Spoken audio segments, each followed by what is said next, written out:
આજ પરીક્ષા છે પણ બળ પડે યાર નિશાળે નથી જવું ને બોલ પડે યાર આજે પરીક્ષા છે મારી એક કામ કરવા દે હોય મરી જાઉં હવે પડી જ જાઉં બોલે હવે પડી જ જાઉં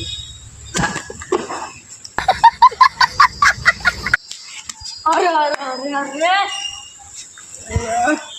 અરે લાઈકું યાર તને કોણ ચક્કર મારવાનું એલા ભાઈ બહુ દુખી તને કોણ છે ચક્કર મારવાનું એક વાત કહું હોય ગેમ પડ્યો ખબર હોય કોઈને કહેતો નહીં હા કોઈને નથી ભાઈ પાકું પાકું પાકું કહેતો નહીં હો પાકું પાકું એને 20 રૂપિયા દે હા હા આ નિશાળે નતું જવું એટલે બંક મારવાનું કીધી અમે બોમ્બ ખાઈ લો પછી કેવાનું ગોટનું આ તો કેટલા માણસ તું નો હું બોલતા હા મેલે પડી ગયો એટલે ખાલી પડી ગયો તારી વાત ભાંગી કોઈને ગયા. કહેતો નહીં. આ તને 20 રૂપિયાની પાર્ટી કરાવજો. આ, હાય.